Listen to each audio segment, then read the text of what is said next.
Welcome back, everyone, to the Deep Dive. Ready for another deep dive? Absolutely. Today we're tackling something, well, pretty personal, actually. Oh, yeah? Yeah, it's something called your money story. Interesting. Have you heard of this before? I have, yeah. Okay, so basically it's like this set of beliefs and emotions that we all have about money, right? Right. And it really shapes how we interact with finances throughout our lives. So it's like those deep-seated beliefs that might even be driving our financial choices without us even realizing it. Yeah, exactly. Have you ever reacted to a financial situation and you're like, whoa, where did that come from? All the time. Yeah. It's like these ingrained patterns that emerge. And sometimes we just keep repeating the same money mistakes over and over again, don't we? Absolutely. It's like a broken record sometimes. Well, this deep dive is all about uncovering those hidden influences. So we can break free from those negative patterns. Exactly. What's really fascinating is that these money stories often start way back when we're kids. Oh, really? Yeah, even before we fully grasp the concept of money. Okay, that makes sense. Like if you grew up seeing your parents fight about bills all the time, Exactly. you might be anxious about money as an adult. Those early experiences, they stick with us. Wow. It's like they become part of our subconscious programming around money. Yeah, it's almost like we download a financial operating system in childhood. And then we run that program for years without even questioning it. Exactly, and that program can be helpful or it can be really limiting. So how do we even begin to uncover these hidden narratives? It starts with asking ourselves some key questions. Okay, I'm ready. Let's get introspective. The first question is, what's your earliest money memory? That's a good one.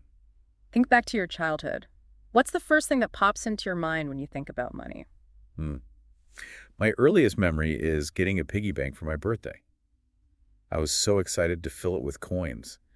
I guess that instilled a sense of saving from an early age. Interesting that piggy bank might have symbolized more than just saving. Think about it. It could represent security, independence, even a sense of accomplishment as you watched it fill up. You're right. I never thought about it like that. Now I'm curious, what about someone whose earliest memory is more negative? Yeah. Like, say, witnessing their parents arguing about money constantly. How might that impact their financial behaviors as adults? It could manifest in different ways. They might develop a scarcity mindset, always fearing that they won't have enough. Oh, I can see that. Or they could become overly cautious with their spending, even to the point of deprivation. Right. Or maybe the opposite. They might overspend to try to soothe those early anxieties or create a sense of abundance that was lacking in their childhood. It's a complex interplay of emotions and learned behaviors. This is already so eye-opening. So we've explored our first money memories. Now, what about the people who influenced our early views on money? Those early role models play a huge role. Our parents, grandparents, maybe even close family friends. Yeah, they all contribute to shaping our financial outlook. Yeah. Think about it. Were they meticulous budgeters? Did they talk about money openly? Or was it a taboo topic? Their behaviors and attitudes, even the unspoken ones, were absorbed by us like little sponges. We inherited their money habits without even realizing it. Okay. This next question always sparks interesting conversations. If you had to describe your relationship with money in just one word or phrase, what would it be? This is where we start to peel back the layers and get to the heart of those ingrained beliefs. Yeah, think about it. Do you feel in control, empowered, anxious, overwhelmed, or maybe even resentful when it comes to money? The words we choose often reveal a lot more than we initially realize. I love that. And Right. to add another layer of complexity, how about your relationship with yourself? Oh, that's an interesting connection. Is there a link between how you see yourself and how you manage your finances? Absolutely. Our sense of self-worth can really influence our financial decisions. For example. Well, if you struggle with low self-esteem, you might be less likely to ask for a raise at work. Oh, that makes sense. Or invest in your own growth because deep down, you might not feel worthy of financial abundance. Wow. So someone who sees themselves as capable and deserving is more likely to make bold financial moves? Exactly. They're more likely to take risks, pursue opportunities, prioritize their financial well-being because they believe they deserve it. Now let's dive into a slightly more vulnerable area. Okay. Financial safety. Okay. Who do you feel comfortable discussing money matters with? And are there people you avoid talking to about finances? It's a great question. What makes certain people feel safe or unsafe in this context? It often comes back to our childhood experiences and the messages we received about money. Was it openly talked about in your family?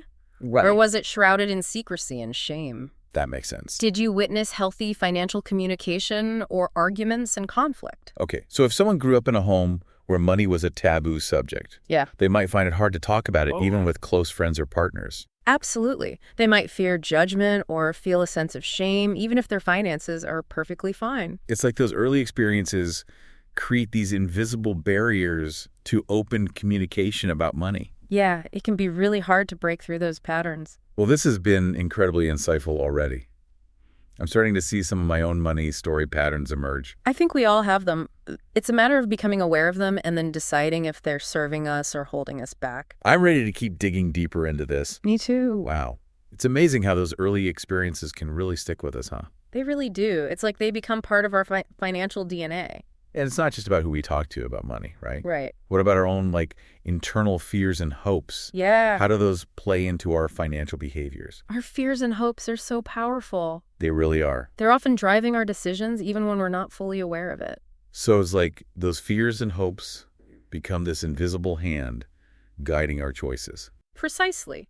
Someone driven by a fear of scarcity might hoard money, even if it means missing out on opportunities or sacrificing their well-being. Right, because the potential for loss just feels way too scary. Exactly.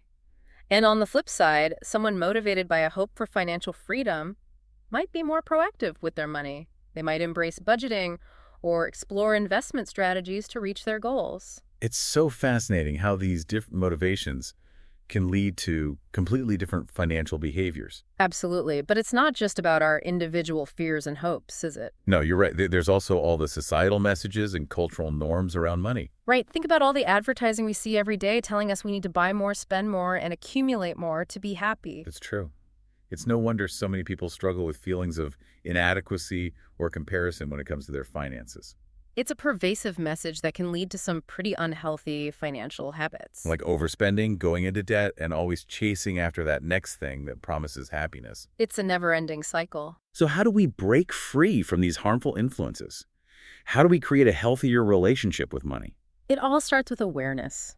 Recognizing those external messages and questioning if they're truly serving us. So being more conscious of the influences that are shaping our choices? Exactly. Once we have that awareness, we can start to define what financial success really means to us. Okay, so we've talked about our earliest money memories, the people who influenced us, our relationships with money and ourselves, our feelings of financial safety, and even those societal messages. Yeah, that's a lot. It is. What's next in this journey of uncovering our money stories? Now it's time to look at how those beliefs are showing up in our actual financial behaviors. So it's time to get real about our spending habits, our saving patterns, and our overall approach to managing money. Right. Are our actions lining up with our aspirations? Are we making choices that support our long-term goals? Or are we sabotaging ourselves with impulsive spending or avoidance? This is where the rubber meets the road. It's not enough to just understand our money story. We have to put that knowledge into action. So this is where the real transformation happens. Exactly. By noticing those gaps between our beliefs and our behaviors, we can start making different choices. Choices that move us closer to the financial future we want. Exactly. Okay, this is all starting to make sense. But before we move on, I want to go back to something you mentioned earlier Sure. about the words we use to describe our relationship with money. Okay. Do you have any examples of some common phrases people use and what they might reveal? Of course. For example, someone who describes their relationship with money as stressful or overwhelming might be dealing with a sense of scarcity or lack of control. They might need some help with budgeting or talking to a financial advisor. Right. Now, what about someone who uses words like secure or abundant? It's interesting. Those words usually suggest a more positive relationship with money. They might feel more confident and in control of their finances. It's incredible how even one word can reveal so much about our subconscious beliefs. Language is powerful. Okay, I think we're ready to move on to the next phase of this deep dive, connecting those beliefs to concrete actions. But before we do, I have a confession. Oh. I used to describe my relationship with money as chaotic. I was always stressed about bills, never had a budget, and felt like money was just slipping through my fingers. It's a common feeling. It wasn't until I really started to examine my money story and understand those patterns that I was able to turn things around. That's great to hear. So many people can relate to that feeling of chaos, especially with all the conflicting messages we're bombarded with about money. So what's the first step in transforming that chaos into something more manageable and empowering? A great place to start is by setting some clear financial goals. What do you want your money to do for you? Like, are we saving for a house, paying off debt, building a retirement fund? Or maybe you just want to feel less stressed and more in control of your finances. Having those goals gives us a roadmap to follow. Exactly. And Right. once we know where we want to go, we can start making a plan to get there.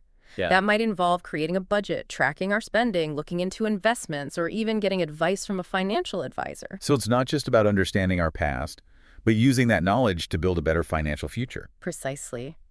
By acknowledging our money stories, we can start to rewrite the narrative and create a financial reality that aligns with our values and aspirations. I love that. It's about taking control and becoming the authors of our own financial destinies. Exactly. And remember, it's a journey, not a destination. There will be setbacks and challenges along the way, but by staying aware, practicing self-compassion, and seeking support when we need it, we can rewrite our money stories and create a more fulfilling financial reality. This has been such a fascinating deep dive. I agree. It's really powerful stuff. It feels like we've covered so much ground already.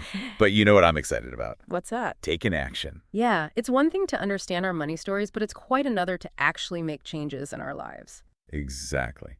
So where do we go from here?